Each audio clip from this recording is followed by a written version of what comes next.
Voltamos do nosso intervalo e eu tô aqui com uma convidada maravilhosa, que é a doutora Tatiane Gutierrez. Já quero começar desejando boa noite, doutora Tatiane. Obrigada pelo convite, doutora Gabriela. Obrigada, TV União, também pelo convite. Muito honrado estar aqui. Eu espero poder colaborar um pouquinho com o meu conhecimento aqui hoje. Eu tenho certeza que essa entrevista vai ser um arraso, vai ser muito bacana. E principalmente porque nós vamos falar de um tema muito interessante que eu já vou te falar, vou fazer uma suspense, porque antes eu vou apresentar essa convidada, a doutora Tatiane Gutierrez. Ela é advogada, especialista, atuante na área do direito médico. Olha só, já dei um spoiler sobre o que a gente vai falar. Nós vamos falar sobre planos de saúde, isso mesmo, planos de saúde. E aí, eu também estou muito interessada para falar sobre esse tema. Quando a gente estava conversando um pouquinho ali sobre o assunto, eu falei, nossa, vai ser uma aula hoje para mim. E é isso que eu acho que vai ser, e pro pessoal de casa também, porque a gente tá vivendo um momento tão delicado de pandemia, com tanto problema, com plano de saúde que nega as coisas, e eu tenho certeza que vai ser muito esclarecedor. Não vou me alongar muito pra gente começar logo essa entrevista, mas antes disso eu acho interessante o pessoal que tá do outro lado da telinha te conhecer. Quem é a doutora Tatiane Gutierrez, não como advogada, como ser humano? Quem é essa pessoa? Ai, doutora Gabi, eu me chamo Tatiana Gutierrez, como já dito pela doutora Gabriela. Eu faço parte, sou membro da Comissão de Direito Médico da OAB e espero poder compartilhar, com um pouco de informações no que diz respeito a esse tema realmente muito requisitado nos dias de hoje, que é o tal do plano de saúde, onde muitas pessoas pagam mensalmente seus planos de saúde durante anos e que quando necessitam, de fato, de algum serviço um pouquinho mais peculiar, têm seus pedidos negados pelas operadoras. Então, hoje aqui, através desse portal, com a sua nobre honra, eu espero poder colaborar um pouquinho com a necessidade das pessoas que estão aí na tela.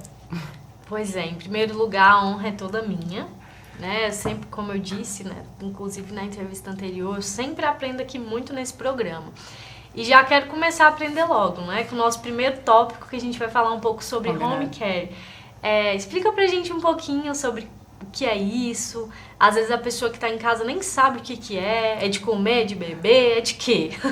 O tal do home care, é um assunto muito polêmico hoje em dia, inclusive, tá no top 5 aí das negativas das operadoras atualmente, que é o seguinte, na verdade, também dito também como atenção domiciliar, que também pode ser substituído pela internação hospitalar.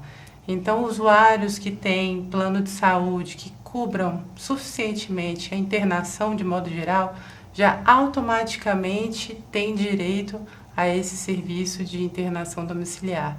Muitas operadoras tendem a dizer que a prerrogativa são das próprias operadoras quando é solicitado essa internação domiciliar, dizendo que cabe a eles escolher entre a internação hospitalar e a internação domiciliar. O que não é uma verdade, na prática tem sido muito diferente. Na verdade, quem sabe do paciente é o médico e não as operadoras de plano de saúde. Então, quando o médico deixa claro de forma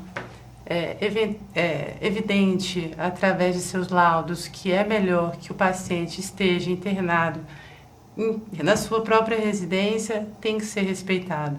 Os próprios tribunais, inclusive, têm o entendimento de que as próprias operadoras ganham mais fazendo com que os pacientes estejam em internação domiciliar do que, de fato, hospitalar, pelos custos, inclusive, de hospital. São menores, bem menores. Exato. Então, não há porquê, doutora Gabi, realmente eles negarem num primeiro instante. Então, se caso alguém passe por isso ou precise de algum apoio, basta você ter a negativa do seu plano, pela operadora, e ter um laudo médico dizendo da necessidade real do paciente estar necessitando de estar em sua residência, ainda mais nesse tempo agora de Covid, doutora Gabi, onde os hospitais estão extremamente cheios, os pacientes, às vezes por grande parte das vezes são idosos ou são crianças, então de fato eles têm que ter essa atenção em casa quando necessário. É bem mais arriscado no momento atual o paciente ficar no hospital, porque, por exemplo, você está no hospital por um motivo, por uma doença, uma debilidade.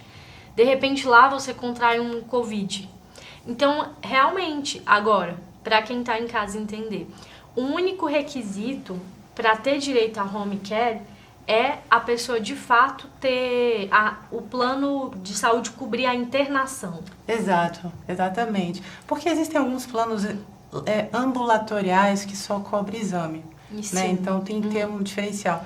Mas a partir do momento que está lá, pode até não estar disposto em contrato, mas se tem lá internação hospitalar e não tem nada disso sobre domiciliar, então já está pode estar, exatamente. Então, na dúvida, favorece o consumidor. Sempre. Se o contrato não disser nada, tá favorece incluído. Também.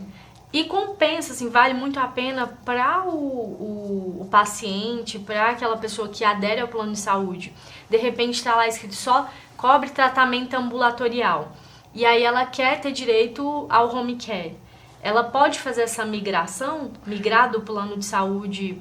Tem alguma vedação assim no sentido da abusividade dos planos? Que vamos supor, às vezes eu tenho um tratamento que só cobre o ambulatorial. Certo. Aí o plano de saúde eu quero migrar justamente para cobrir internação também. E aí o plano de saúde, vamos supor que ele me cobre um valor exorbitante para migrar na verdade não é nem de plano, é de modalidade do plano. Existe alguma vedação, que eu acho que a gente entra até um pouquinho em outra pergunta, né? Existe alguma vedação quanto a esse limite? Ou o plano de saúde pode cobrar, assim, do tanto que quiser, não tem limite, se ele quiser cobrar o valor? Não, doutora Gabi, realmente, são cláusulas abusivas. A depender do contrato que a pessoa faz, existem alguns tipos. Existe o contrato individual, que inclusive está muito escasso hoje em dia. Esse individual, os reajustes já estão, inclusive, ditos na lei. Então, o que acontece? Os planos de saúde jogam agora os planos para plano por gestão ou empresarial. Sim. E aí eles omitem, eles não têm essa tabela, não se segue essa tabela. Então, acaba que eles têm uma possibilidade maior de elevar um pouco os números. Mas tudo é muito razoável, né? O direito do consumidor, graças a Deus, está em nome mais do consumidor. Então, quando isso cai no judiciário, é possível rever. É possível rever. É possível rever. Então, voltando à sua pergunta sobre a migração, é possível sim a migração, mas é importante também esclarecer, doutora Gabi, que às vezes a gente, como usuários, né, do plano de saúde, achamos que estamos limitados ao que está escrito no nosso contrato. E não é bem assim, doutora Gabi. Existe um rol de procedimentos pela Agência Nacional de Saúde, onde é necessário que a gente observe que, independente do plano, tem uma série de procedimentos que devem ser seguidos de fato, como, por exemplo, prótese e órteses e manutenção. Digamos que próteses no geral, no sentido geral. Independente do plano. Então, às vezes, tem lá um plano de saúde que no contrato está escrito: prótese tem uma porcentagem de tanto, órtese tem não sei o quê, os insumos para substituição, isso é tudo cláusula abusiva. A gente realmente tem que buscar, além de se conter o nosso contrato, a gente, como consumidor mesmo, olhar a nota da Agência Nacional de Saúde e ver todos os rolos de procedimentos que estão integrados para todos os tipos de planos de saúde, que muitas vezes isso passa despercebido por inúmeras pessoas. Então, quando se trata de prótese, independente da prótese, se é estética ou não, é isso? Não. Estética, não. Estética não está incluso. Estéticos, não. Mas quando se trata de troca? Se for algo que tenha com a finalidade de reconstrução humana, está incluso. Agora, digamos que fulano, ciclano botou um peitinho. Deu problema. Fulana colocou prótese no seio, ficou linda, deu problema. Putz, que droga, vamos ter que fazer uma vaquinha. Fulana não conseguiu enfim, o dinheiro, caso desse errado, né? Porque normalmente as pessoas fazem as coisas sem pensar no futuro. Sim, exatamente. Então, o que acontece? Se tem que fazer uma reconstituição de mama, já não é estético, é uma necessidade. Então, a reconstituição da mama por si, o plano tem que cobrir. Independente de ser câncer de mama. Exatamente. Independente se tiver algum defeito, alguma situação assim, Exatamente. o plano tem que cobrir. Quando chega no judiciário, normalmente isso é liberado através de liminar. É porque, independentemente de ter começado com uma questão estética, depois passou a ser uma questão de saúde. Exato, É esse o doutora. entendimento? Essa é a lógica? Essa é a lógica, doutora. Poxa, interessante. Então, pra quem tá em casa, fique sabendo disso. Por mais que você tenha colocado uma prótese, seja por uma questão estética, depois, quando você precisar trocar, pode vir a se tornar algo de saúde. O plano de saúde é obrigado a fazer essa troca.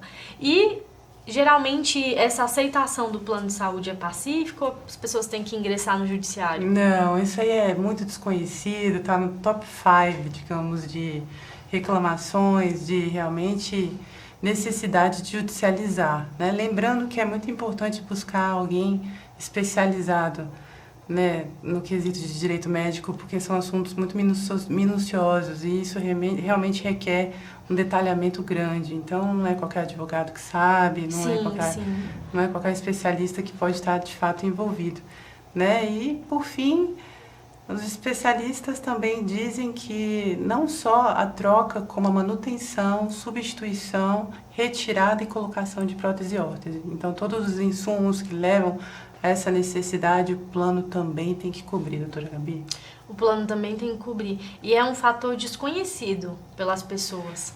Passa batido bastante, porque ele está no rol de procedimentos da Agência Nacional de Saúde, tem que ser seguido, independente do plano, e por muitas vezes você vê em contrato valores específicos de prótese, percentual, coisas que na realidade não pode acontecer, Não deveria acontecer. É nulo de pleno direito. Que bacana. O contrato não se sobrepõe à lei maior. Sem dúvida. E sobre esse assunto de plano de saúde, temos vários temas, ele é muito vasto. E um dos temas também muito interessante é sobre a doença pré-existente. Posso ser impedido de ingressar no plano de saúde devido a uma doença pré-existente? Não mesmo. Na verdade, pode haver de fato um agravo, né? Um acréscimo referente a essa lesão ou a doença pré-existente. Mas, lembrando que ela tem um período máximo de 2 anos. Então, depois de 2 anos em que o usuário, de fato, está pagando esse acréscimo, que vai conforme o contrato, ele é integralmente responsabilizado pela operadora no sentido de UTI, de troca, de qualquer outra coisa em razão dessa doença ou lesão existente. Ou seja, existe um acréscimo? Pode existir, mas ele tem um prazo de no máximo 2 anos. Depois disso, o plano é obrigado a cobrir integralmente qualquer custeio relacionado a essa doença pré-existente. E não pode também haver o cancelamento por parte da operadora. Não pode haver essa negação, né? Em razão do idoso, seja de qualquer coisa, né? Ou de lesão pré-existente. Então, você disse que pode existir sim um acréscimo, mas não pode superar 2 anos. Não dá para ser um acréscimo ad eterno, não. Precisa existir, de fato, um limite ali. Exato, doutora Gabriela. Esse limite é de 2 anos. Depois 2 anos. disso, o plano de saúde tem que cobrir integralmente tudo que seja relacionado a essa doença ou essa lesão pré-existente. Sim. E quando existe morte do titular do plano de saúde? Os dependentes, eles podem continuar naquele plano de saúde? Como é que funciona essa logística? Isso também está no top 5. Então, o que acontece? Normalmente, quando o titular falece, a operadora de saúde já tenta extinguir o plano de saúde, né? Os desavisados vão junto. É muito comum que isso aconteça, ou quando isso não acontece, o que também é muito normal de acontecer, doutora Gabi, é uma cláusula contratual escrito remissão de morte pelo titular. Olha só. Então, o que eles fazem? Eles dão essa cláusula por um período específico, 6 meses, 1 ano. Os parentes, dependentes, têm direito a continuar no plano. Mas não, na realidade não é isso que acontece, minha gente. Na realidade, o que de fato tem que acontecer é que os dependentes, podem continuar pagando o plano de saúde por prazo indeterminado, sem acréscimo de valores. Então, assim, o que se vê além dessa remissão? Existe depois desse prazo que é estipulado em contrato, o que eles fazem? Vamos agora oferecer um novo contrato diferenciado, único, singular para você, que você vai pagar um valor com acréscimo um pouquinho maior do que você pagava. Não está certo isso, por favor, minha gente. As pessoas que perderam o titular do plano de saúde, os dependentes podem continuar pagando sim o plano de saúde, nos mesmos valores, sem acréscimo e sem prazo determinado, doutora Gabriela. Sem prazo determinado, apenas com os reajustes anuais. Exatamente.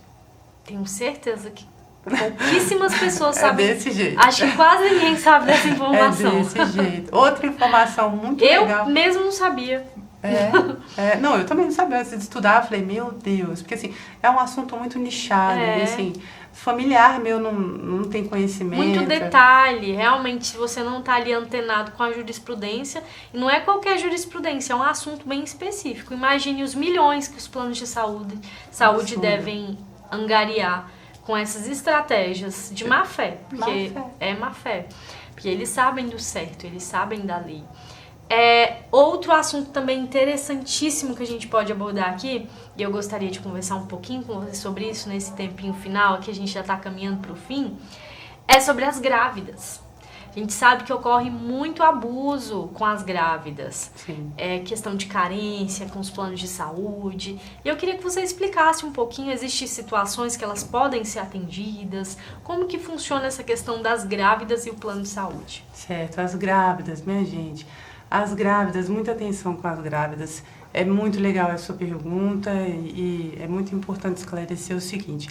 As grávidas têm realmente um prazo de carência a ser cumprido. No entanto, existe um máximo, né? Para parto são 300 dias, se eu não me engano.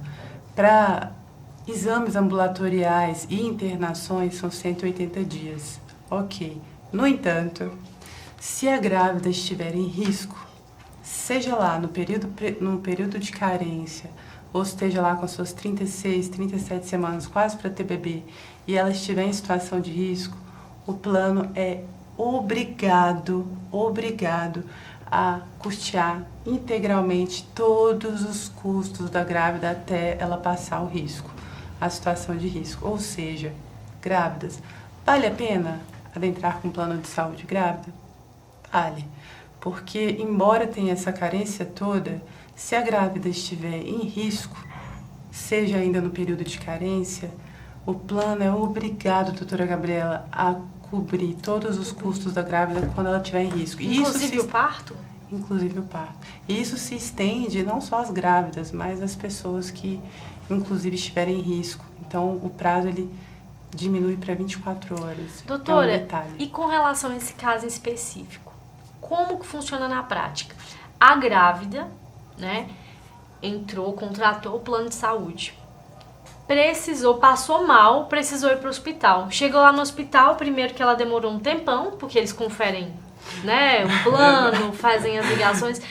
E aí falaram para ela, a gente não vai te atender. Vai para um outro hospital, porque aqui não tem como te atender, o seu plano não cobre, você está em carência, vai embora daqui. É desse jeito na prática. E aí? Ela vai para o hospital público, ela vai na delegacia, ela vai no fórum, onde que ela vai? Advogado, pelo amor de Deus, me salva. Minha esposa está aqui em situação de risco, ela precisa ser atendida no hospital, ela tem plano de saúde, está em carência, mas não consegue. É a mesma situação. Em até 72 horas, em tese, seria resolvido. Mas como é um assunto muito peculiar, eu acho que o judiciário também ajuda muito essa questão de vida, né? E tem um detalhe importante, uma peculiaridade, doutora Gabriela, que vale a pena falar para as grávidas, que é o seguinte: quando a grávida tem um plano de saúde com a segmentação de internação hospitalar, existe uma peculiaridade muito interessante para as grávidas, que, embora a situação de risco, se a grávida tiver na segmentação de plano dela a obstetrícia, né, internação com parto, automaticamente após o parto, o filho dela tem direito a 30 dias junto com ela no plano de saúde. Isso Olha também só. não é muito dito por aí, mas isso está na Agência Nacional de Saúde. O filho também tem direito a Os 30 primeiros dias. 30 dias. Mas ela tem que ter na disposição contratual a internação hospitalar, né? Então, com obstetrícia, ou seja, com parto. Porque existem planos onde a grávida só de fato tem... Que está excluído a obstetrícia. Exatamente, que é o parto. E essa liminar, geralmente ela é deferida rápido? Porque assim, se a pessoa já está em situação grave, como é que ela vai esperar 72 horas, dá o quê? Quase 3 dias, né? Esperar 3 dias para ser atendida, já morreu, Exato. Dependendo. Como é que funciona essa questão? É analisado de forma rápida ou não? O judiciário coopera, tem cooperado bastante sim, com as grávidas, mas eu confesso que sem levar para o judiciário é um pouco mais difícil. É um pouco mais difícil. É um pouco mais difícil. E Eles compensa? levam. E compensa aguardar? Ou compensa levar logo a Compensa. grávida para o hospital que Olha, ela seja atendida? Porque às vezes aquela demora pode trazer um grave prejuízo. Exatamente, aí o plano também vai ter que ressarcir tudo isso. É difícil. É difícil. Mas olha, tem liminar que sai em 12 horas, né? Quando o risco é grande, assim, as coisas acontecem, né? Assim, tem que ter conhecimento, né? Quem busca conhecimento tem maiores chances de se dar bem em tudo. 12 horas é rápido. Então nós chegamos ao final desse programa, rápido assim, a depender da situação.